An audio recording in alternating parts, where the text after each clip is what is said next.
Hello, my friends. I'm Dr. Stephen Clark Bradley, and this is what I think. What I think is this is an amazing Republican National Convention. I have never seen one like this before. It's just awesome. They are really hitting every button just perfectly, and the themes are just powerful. The speakers are excellent, and of course, doing a great job of showing us who our president truly is. I already know. I'm sure you already know. But so many people out there have this false impression of who he is based upon the fake media. And just look what he's done for America. I would say after watching tonight that I would say the main theme of the whole night tonight was summed up in the words, the challenge of keeping America, America. That was said 3 or 4 times tonight by different speakers, and I agree with it. Because it's so easy to make America something we were never destined to be, something we were never prescribed to be. And that's exactly what the Democrats have planned for us. You know, you think about it, it took 244 years to turn us into the great nation that we are today, into the powerful nation, a land of freedom, a land of liberty. We have grown, become a more perfect union over 244 years. But it will only take one election, just one, to destroy it all. Seriously, this election is that important.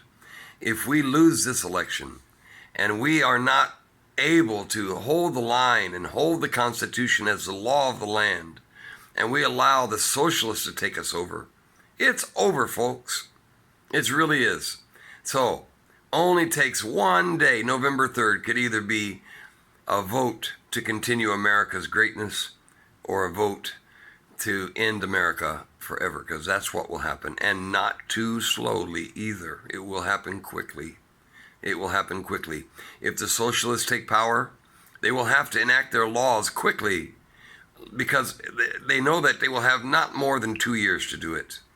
All right, and if they can pass laws in the first 2 years that they own the House, the Senate, and the presidency, then they can pass laws that cannot easily be taken away, just like Obamacare, only much, much worse. So what do we look at? I think what we could sum it up as saying that we are in a battle between the Democrat-Socialist culture of death and the Republican Trump culture of life, prosperity, and American greatness. It really comes down to that. I don't think that sounds simplistic either. I think that's a very profound statement, and we've got to hold the line on that. America was founded on 3 things, they said tonight. They said America was founded on equality, freedom, and opportunity. And that's the truth. America was founded on equality, freedom, and opportunity. And just like Kelly McEnany said, we need to renew the exuberance of the founding days of our nation. And I think this convention is a great way to start that. It is a convention talking about how great our nation is and how much greater it can still be and how fast it can be destroyed with one election. So interesting. I noticed one of the speakers mentioned Lincoln tonight. It was very interesting. She said that when Lincoln was just 28 years old, he had noticed that his society, a young nation, much younger than we are today, was already becoming very unlawful, no longer ruling by the rule of law, and people were destroying homes and they were fighting, killing each other. It sounds familiar? It sounds just like us, because they were no longer talking. They were no longer trying to find a way around all the problems that they thought they had. Every nation has problems, but when they stop talking, nations die. We can argue, but we have to love each other. We can't fight like this. This is what happens when a nation tells God, we don't need you. Truly, that's what happens. When a nation gets to the point where it thinks, we don't need God anymore. So don't tell us what's right, God. Don't tell us what's wrong.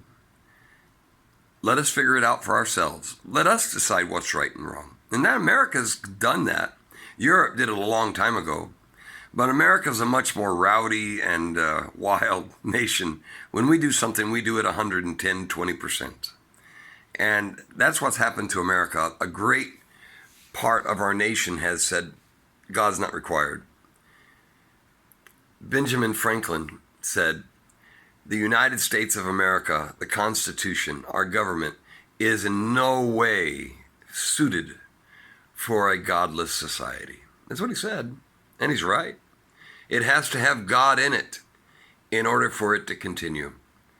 Now, thank God we have a president like Donald Trump and a vice president like Mike Pence, who both know how important the rule of law is and how the rule of law cannot really exist and be carried out without the rule of God in our lives. And if we'll listen to that, and if we'll keep that, and if we'll vote that back into office, we can find great things will take place in our nation, and we'll go on for such a long time. I also heard tonight from two different speakers, and I love this, that we need to turn back and realize and understand again our sense of duty. We have to have a sense of duty. I'm the father of 4 children, and I have 7 grandchildren. And even though they're grown up, I still feel a sense of duty to them. I feel like I'll never stop being dad. All right? And believe me, sometimes they still know I have a sense of duty and ask me for my money. And I'm happy, but I have a sense of duty to my job when I have one, but I have the most sense of duty to my country. It's our duty to stand up for what's right. It's our duty to fight for our nation. And it's our duty to correct when we're wrong.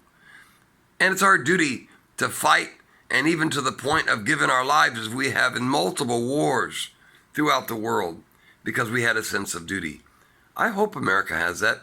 I know those of us who support President Trump, we do. And there are lots of Democrats, not just Republicans, okay? I'm not a party man. I'm an American man. And so I know there are good people on both sides. But I'm telling you, if you're a Democrat and you're stuck in this culture of death Democrat Party, Democrat-Socialist Party, it's time to walk away. All right? I'm not saying walk away because the Republicans are better. I'm saying walk away because Donald Trump is better. Vote for him. Just like my dad, he voted for Reagan. He was a dyed-in-the-wool Democrat. But he never voted Democrat after Reagan. He voted straight Republican, but still called himself a Democrat. One of those Reagan Democrats, I guess he was. You need to do that too. Look what Trump has done. Here's a little bit of a list that I made from what was said by many of the speakers tonight. I think it's a good rehash of what I saw, and you'll remember them too. Donald Trump, excuse me, has rebuilt our military. He found it empty. The cupboards were bare. There were not even spare parts for our airplanes. He has passed and signed the largest increase of our military in the history of our country, and since Ronald Reagan. He has created a military that we've never had as good as we have today. He has kept us out of war. Everybody said when Donald Trump, when he becomes president, we'll be in a war immediately. We're going to be in war with North Korea. If he had not been elected, we would have been in a war with North Korea, because both the Democrats and the neocons, like G.W. Bush was, and I like George W. Bush. I do. He's a good man. He was a decent president, but he liked war too much, and Cheney. But Trump promised to keep us out of endless wars. He's not afraid to wield the sword, but he's much more apt to find peace, a way to make peace, than to wield the sword. He ended these endless wars. He's going to get us out of Afghanistan. We can't be police officers. We're the military. He's going to take us out. He ended ISIS. He said, I'm going to bomb the hell out of them. And guess what? He did. He dropped the Ahab, the most powerful non-nuclear bomb in our arsenal, and he obliterated him. And then he killed Baghdadi, the one who was hiding, and even put one of his children in front of him to shield him from the dog that was chasing him, and blew himself up. What a coward. It was Donald Trump who killed him. And Soleimani, the henchman and the great terrorist of Iran, who had plans galore to kill Americans, and he killed them both. And then guess who criticized him for both of those? Joe. Yeah, Joe did it. Joe Biden said, oh, you shouldn't be killing these people. But he also opposed killing bin Laden. Did you know that?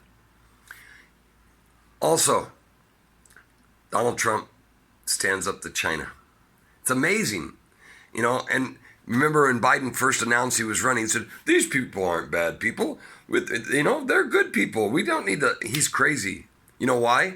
Because he's in hock to them. They own him. Because of the money they gave his son and to him, they own him. You want to have a president that China can tell what to do because they know they have information and things on him? They own him. So, we don't want that. But Donald Trump is owned by no one. By no one. He wields the sword, but he makes peace. I was very impressed tonight by this Chinese man. I have his name here, Qin Guangcheng. Now, I spent 9 years in China. I know exactly what he's talking about. I have so many friends in China. I was talking to one of them today and how afraid he is to stay there. And this guy's blind, and he was amazing how he was using Braille to give his speech, but very clear, actually, and how thankful and grateful he is to the United States for helping him escape. And this man, and just like the other man the other day from Cuba, I mean, there's so many of them. Only those who came here and understood after having lived in tyranny for so many years can truly appreciate what the whole life of America is about. I was very impressed how he was willing to tell the truth and to demonstrate how much Donald Trump has stood up to China and has told them that they will not control us. They will not be our producer of drugs. They will not keep us in bribery.